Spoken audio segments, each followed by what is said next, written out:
영국 런던에서 살고 있는 우리들은 영국 사람들 메인스트림 속에서 이 마이너리티 소수 민족으로 살고 있기 때문에 우리 한국 사람들은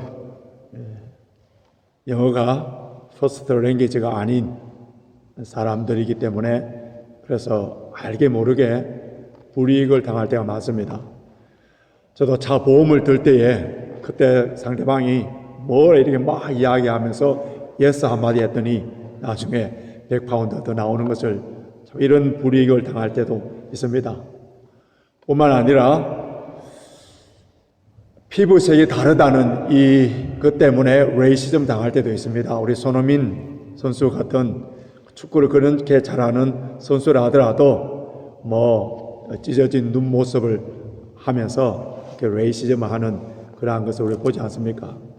알게 모르게 레이시즘을 당하고 또 학교 생활, 직장 생활, 가정 생활, 심지어 교회 생활을 하면서도 스트레스를 받고 살고 있습니다.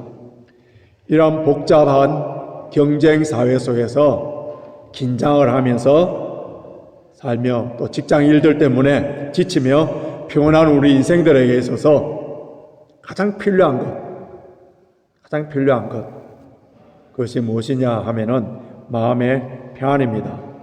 룩이라는 잡지에서 미국에서 유명한 저명인사 16명과 인터뷰를 하여서 그 인터뷰 내용이 실린 적이 있는데 당신은 마음의 평안을 어떻게 얻습니까? 유명한 다 알 수 있는 저명한 이런 사람들과 인터뷰를 한 내용인데 어떤 사람은 강아지를 데리고 아침마다 산책함으로 말미암아 내 마음의 평안을 얻는다 했고 어떤 사람은 자신의 취미생활로 통해서 어떤 사람은 일을 열심히 함으로 또 어떤 사람은 여행을 감으로 평안을 얻는다 했고 어떤 사람은 가족과 함께 있을 때에 평안을 누린다 했고 그와 반대로 혼자 외로이 아무 사람이 없는 고독하게 혼자 있을 때 그때에 평안을 느낀다 이렇게 주장을 했습니다. 코로나 기간 때 록다운으로 소셜 디스턴스가 이렇게 장기화될 때에 그때 많은 사람들이 가족도 만날 수 없으니까 이 고립감, 외로움에 힘들어하는 이런 사람들이 많이 있었어요. 우울증에 걸리고 정신병에 걸리는 이런 사람들이 많았습니다. 그래서 이런 사람들을 위하여서 미국이나 스위스나 덴마크에서 소포용하기 이것이 유행처럼 번졌는데요. 자신보다도 몸집이 더 큰 동물을 껴안을 때에 그때에 위로를 얻는 일종의 심리 치료법인데 1시간 동안 서로를 껴안는 그 사람들이 유튜브도 나오고 신문에도 기재되는데 한결같이 다 울어요. 서로를 안고 웅웅웁니다. 그런데 그 소 껴안기도 한 달 전에 부킹을 해야 될 정도로 많은 사람들이 서로를 껴안으려고 했고 뿐만 아니라 그 1시간을 끌어안는 데에 페이해야 되는 돈이 $75였다고 합니다. 영국 BBC에서는 소와 또 이런 애완동물을 포용하면은 우리 몸에 옥시토신이 분비가 활성화된다고 했습니다. 이 옥시토신은 사회적 유대관계를 맺을 때 뇌에서 분비되는 신경 전달 물질로서 사랑과 신뢰 감정을 높여주는 일종의 사랑의 호르몬이라는 거예요. 이러한 사랑의 호르몬이 나오도록 하기 위해서 소를 끌어안고 우는 그러한 모습도 보게 됩니다. 사람마다 다양한 방법으로 평화를 얻고 평화를 누리기 위해서 노력하지만은 그러나 이런 것들은 일시적으로 우리 마음에 위로와 안정을 줄 수는 있지만은 참된 평화를 얻지 못하고 곧바로 이어서 공허감과 불안과 고독에 빠져서 허무주의로 냉소주의로 비관주의로 사는 사람들이 얼마나 많습니까? 왜 사람들은 다양한 방법으로 평화를 추구하지만은 근데 왜 이렇게 평화를 얻지 못합니까? 강대국의 핵무기를 보유하고 전쟁에 대해서 방어하려고 하고 안전을 위하여서 국가가 책임지겠다고 하고 또 부자나 권력을 가진 사람들은 그 많은 돈과 권력을 통해서도 평화를 누리지 못하고 늘 쫓기는 삶, 늘 불안하고 염려, 걱정, 근심, 두려움 속에 사는, 그래서 무질서와 혼돈 속에 사는 그 이유가 뭔지 아세요? 성경에서는 평화를 누리지 못하는 이유를 분명히 밝혀놓고 있습니다. 평화를 누리지 못하는 그 이유가 뭐냐 하면은 인간의 죄악 때문이라 했습니다. 이사야 57장 21절 보면은 악인에게는 평강이 없다. 악인에게는 평강이 없다. 성경이 분명히 가르쳐주고 있어요.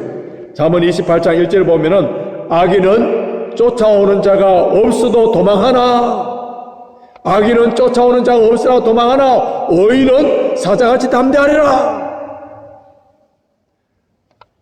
우리 찬송가 466장 악한 죄 파도가 많으나, 악한 죄 파도가 많으나. 여러분, 참된 평화는 하나님과의 올바른 관계 속에서 주어지는 하나님의 선물이에요. 그 외에 주어지는 평화는 평화처럼 보일 수는 있지만은 가짜 평화입니다. 성 어거스틴은 우리가 하나님 품 안에서 쉼을 얻을 때까지는 결단코 참된 평화를 누리지 못한다, 이런 말을 했는데요. 하나님과의 나와의 관계가 회복될 때에만이 우리는 참된 평화를 누릴 수가 있는 거예요. 지난 주일에도 우리가 세례식을 통하여 세례를 받았는데, 예수를 믿는 자, 예수 그리스도를 나의 주인으로 왕으로 구세주로 영접한 모든 사람들에게 누릴 수 있는 축복이 있습니다. 이것은 예수 믿는 사람들이라면 누구든지 다 누릴 수 있는 하나님의 특별한 선물인데, 그것이 무엇이냐 하면 평강이에요. 오늘 본문 1절 한번 보시기 바랍니다. 1절 우리 같이 한번 읽겠습니다. 시작. 그러므로 우리가 믿음으로 의롭다 하심을 얻어선저 우리 주 예수 그리스도로 말미암아 하나님으로 더불어 화평을 누리자. 우리 성경에서는 화평을 누리자 이렇게 되어 있기 때문에 우리가 화평을 누리기 위해서 노력하고 애쓰자 이렇게 생각할 수 있습니다만은, 헬라어 원어에서는 우리가 화평을 누리고 있다 그렇게 되어 있습니다. 그래서 영어 성경에서는 We have peace with God through our Lord Jesus Christ. 이것을 화평을 우리가 누리고 있다. 요거를 성경에서 본문에서 잘 표현해 놓은 것이 6절이에요. 자, 6절 보십시오. 6절이 아니고 우리 10절 보십시오. 10절 보시면은, 하반절 보시면은 하나님으로 더불어 화목되어선저, 이미 화평을 누리고, 화목, 화평, 평화, 평강, 성경에서 다 같은 말인데 우리 성경에서는 좀 다양하게 번역했습니다.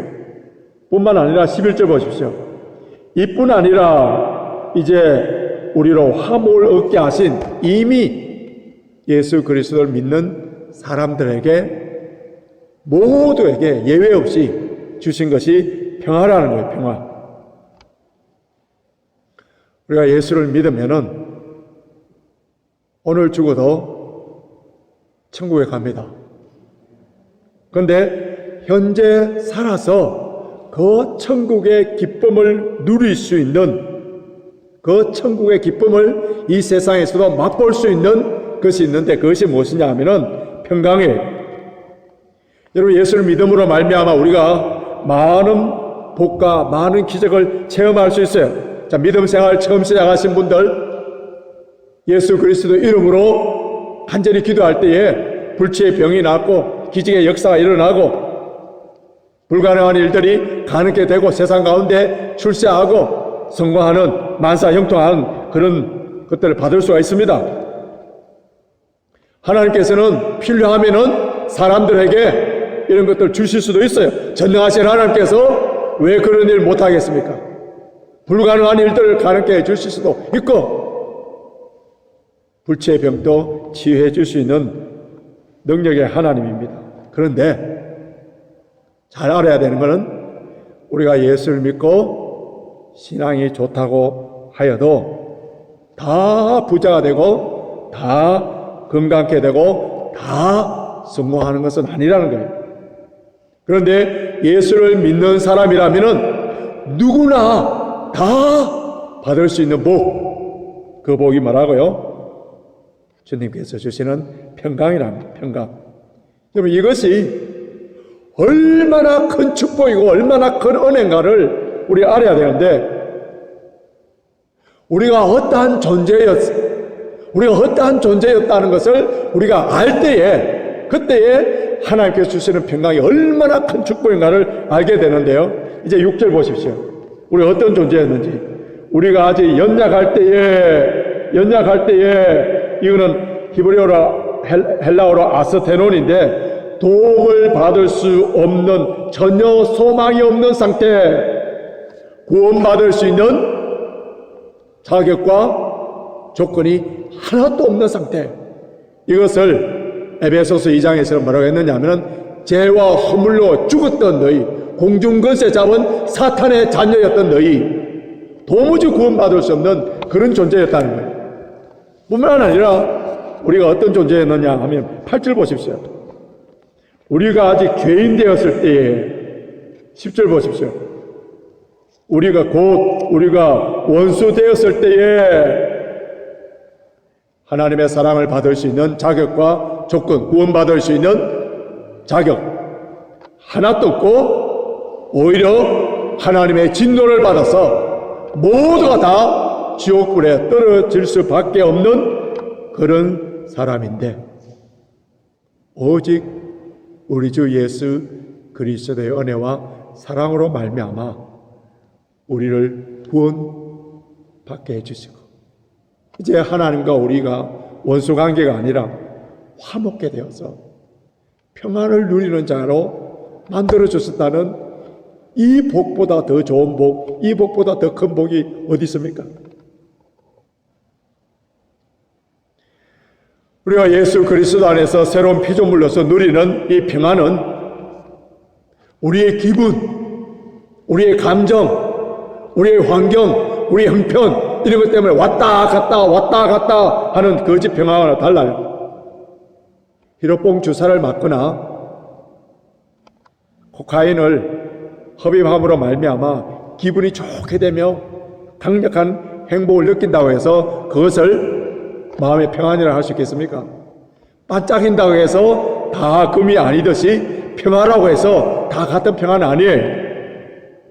거짓 평화에 몇 가지 특징이 있습니다.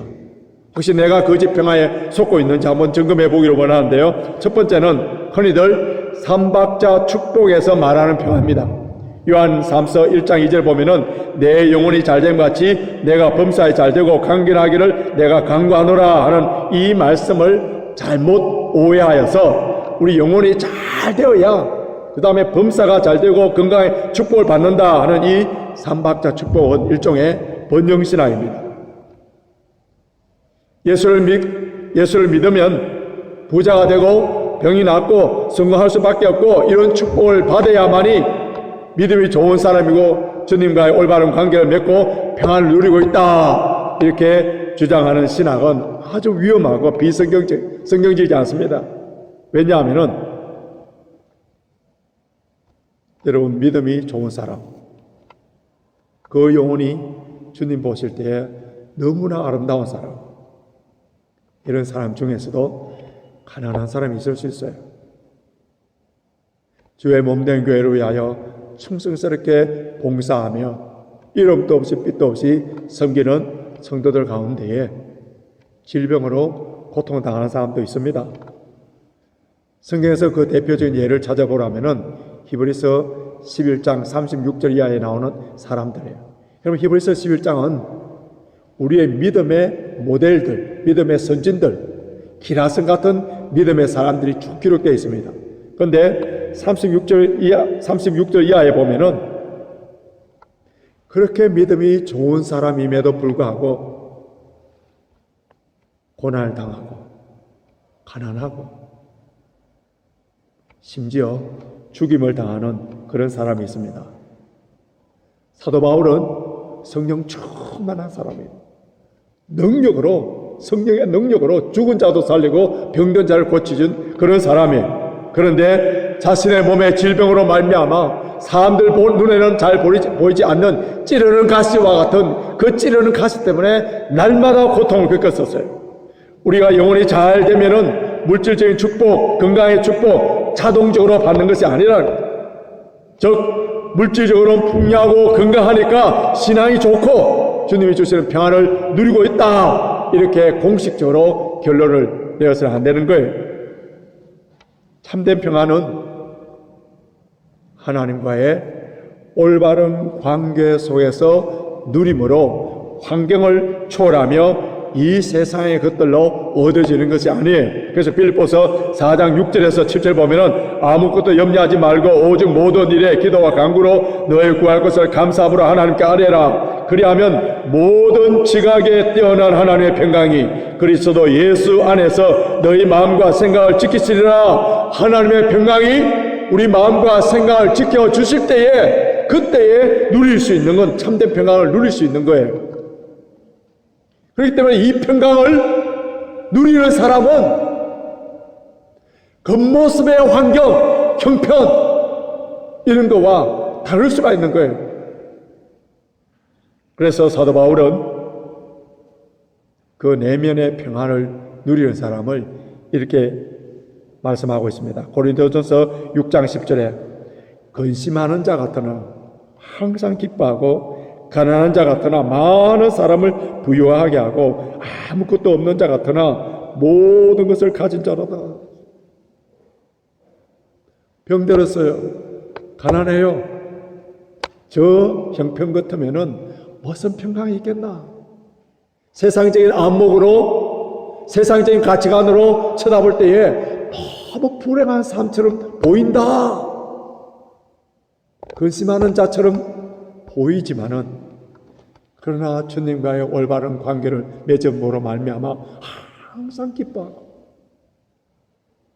다른 사람들의 눈에 봤을 때는 그 쥐꼬리 같은 월급으로 어떻게 생활해 나갈 수 있겠느냐, 가난한 자처럼 보이지만은 많은 사람들을 부유케 해주라. 뭐 돈이 많다고 부유한 거예요. 작은 선물 하나라도 그 마음이 전달되고 그 사랑이 전달됨으로 말미암아 많은 사람들에게 치유와 위로를 주는 사람이 있지 않습니까? 아무것도 없는 자 같아요. 그러나 그 마음속에 예수 그리스도가 가득 차 있기 때문에 모든 것을 가진 자, 이 누구예요? 하나님과의 올바른 관계를 맺음으로 말미암아 주께서 주시는 참된 평화를 누리고 있는 사람, 저와 여러분들이 이런 참된 평강을 누리기를 주님의 이름으로 축원합니다. 둘째로, 거짓 평화에는 전혀 하나님의 공의와 정의가 없는 거예요. 정의 부재, 정의 결핍된 상태를 말합니다. 이것을 잘 이해하도록 설명하기 위해서 오래전에 나왔던 이창동 감독이 만든 밀양이라는 영화를 예를 들어서 설명하겠습니다. 제가 아마 이 예를 들은 적이 있는 것 같은데요. 유괴범이 감옥에서 예수를 믿게 됩니다. 그래서 자신은 죄를 다 고백하였고 용서함을 받아서, 그래서 자신은 말할 수 없는 평강을 누린다고 했었어요. 여러분, 정말 그 사람이 주께서 주시는 참된 평화를 누리고 있습니까? 얼마나 뻔뻔스럽고 가증스럽습니까? 그 유괴범이 누린다는 그 평화는 가짜 평화입니다. 왜냐하면 이사야 32장 17절 보면은 공의의 열매는 화평이요 공의의 결과는 영원한 평안과 안전이라 했고, 시편 85편 10절에 보면 의와 화평이 있어 입만 춘다 했습니다. 공의가 없는 평안은 가짜예요. 밀양에 나오는, 그 영화에 나오는 이 유괴범이 자신이 하나님과의 올바른 관계를 맺고 있지 않다는 것을 우리 쉽게 알 수 있습니다. 왜냐하면 하나님과의 올바른 관계를 맺고 있는 사람이라면 반드시 사람들과의 올바른 관계를 맺을 수밖에 없어요. 그렇다면은 그 유괴범 어머니가 찾아왔을 때에 그 사람을 보고 어떻게 합니까?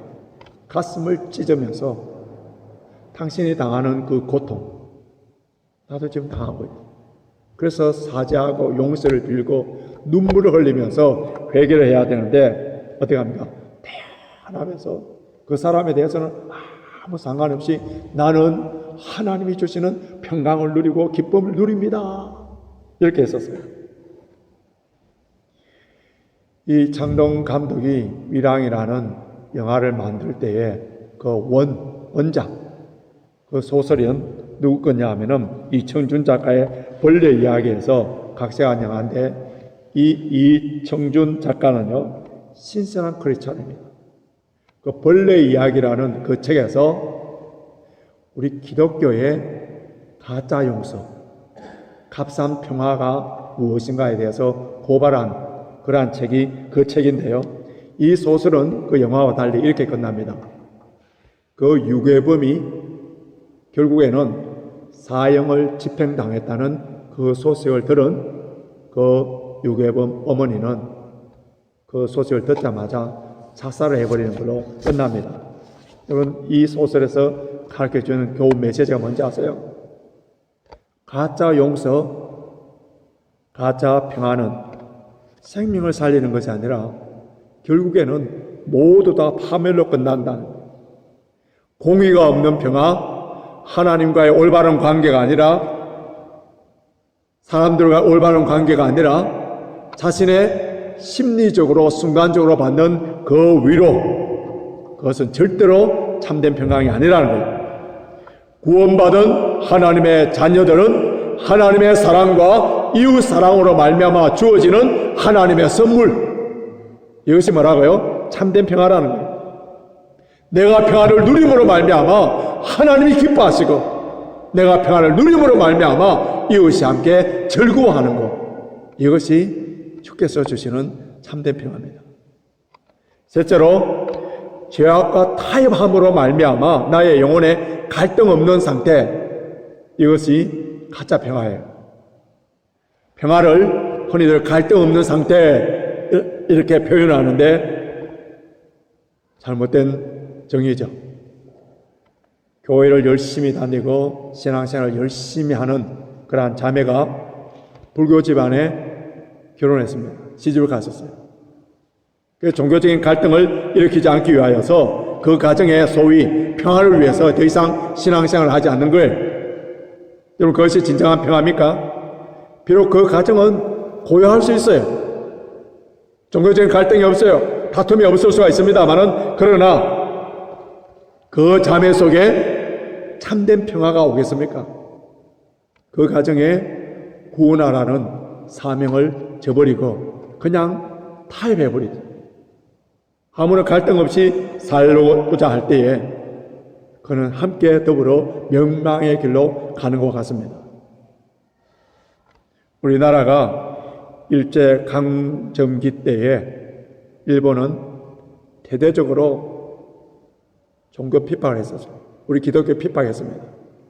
그래서 신사참배를 하라고 했습니다. 죽은 조상의 신들을 위패를 모신 곳에 절을 하라는 거예요. 그런데 우리나라의 신선한 그리스도인들은 다 반대를 했어요. 그러니까 대대적인 탄압, 박해가 들어왔습니다.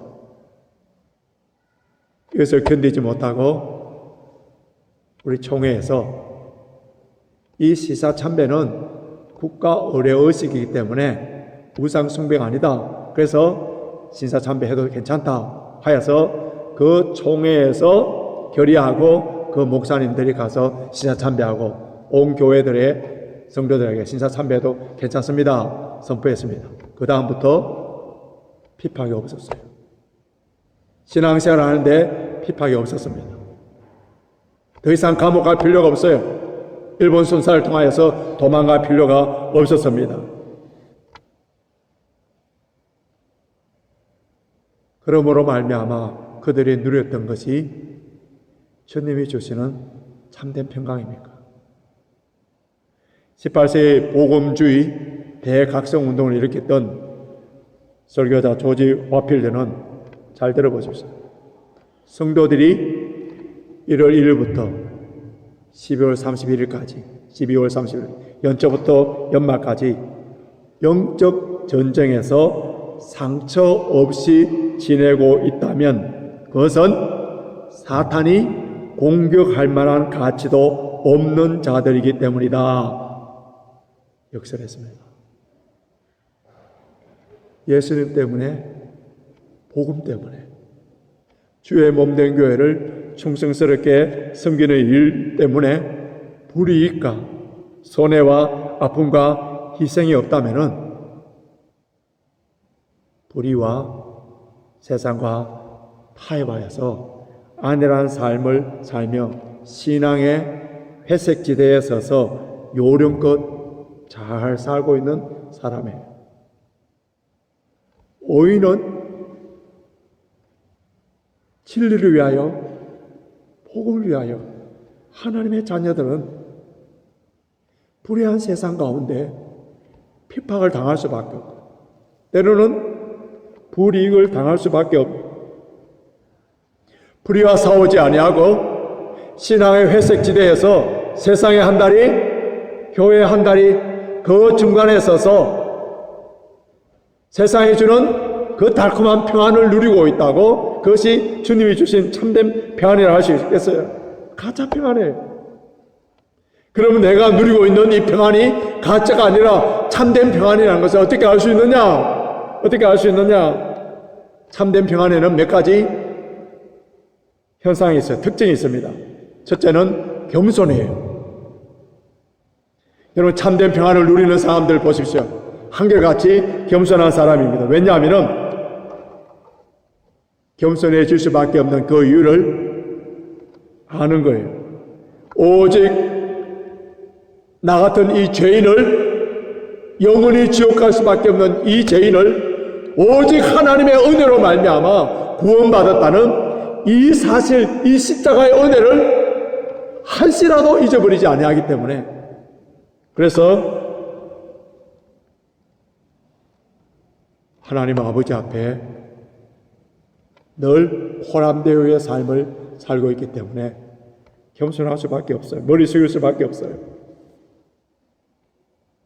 지난 월요일 날 우리 남자분들은 골프 대회, 여자분들은 볼링 대회를 해서 참 즐겁고 행복한 하루를 보냈습니다. 이번 골프 대회에 3명이 상을 탔어요. 자, 이 3명이 상을 탔다고 해서 골프의 천재인 로리 맥켈로이나 타이거 우즈 앞에 골프 좀 칩니다. 이번에 우리 대회에서 제가 상을 받았습니다. 이런 말 할 수 있겠어요? 그들 앞에 서면 뭡니까? 이제 골프 입문했습니다. 골프 좀 이제 배우고 있습니다. 이렇게 말할 수밖에 없습니다. 겸손할 수밖에 없죠. 그 대가들 앞에 어떻게 골프 친다고 말하겠어요? 우리가 전지전능하신 하나님 앞에 서면은 어떻게 됩니까?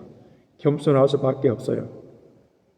교만한 사람은요, 하나님을 만나지 못한 사람, 아니 하나님 떠나서 자기 힘과 자기 의지로 살고자 하는 이런 사람들은 한결같이 교만할 수밖에 없습니다.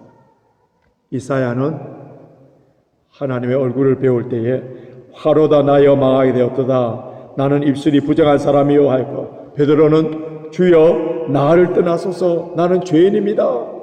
사도 바울은 뭐라고 했습니까? 나는 죄인 중에 개수입니다. 이런 겸손한 사람들의 마음속에 임하는 것이 참된 평화예요. 둘째로 참된 평안을 누린 자는 감사 찬송이 나올 수밖에 없습니다. 세상 사람들은 술에 취했을 때에 그때에 노래를 부릅니다. 새 술에 취한 성령의 술에 취한 성령 충만한 사람들에게 나타나는 것이 뭡니까? 찬양이에요. 기쁨이에요. 감사예요.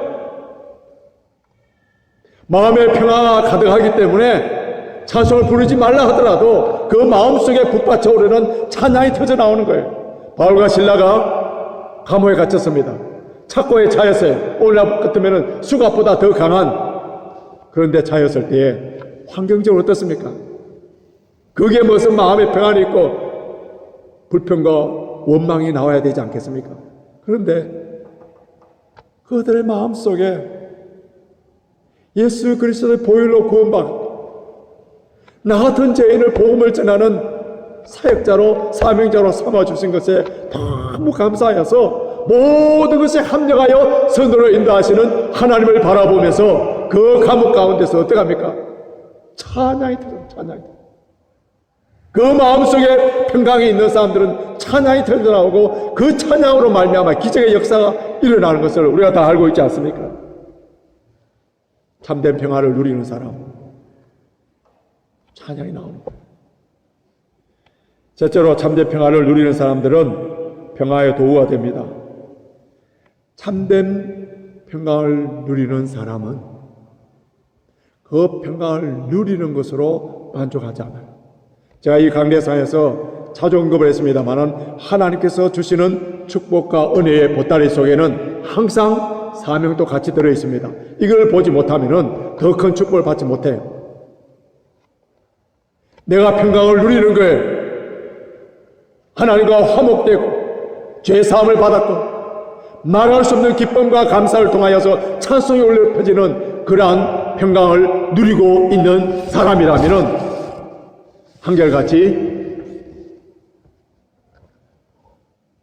피스메이커, 화목케 하는 그러한 사람이 될 수밖에 없습니다.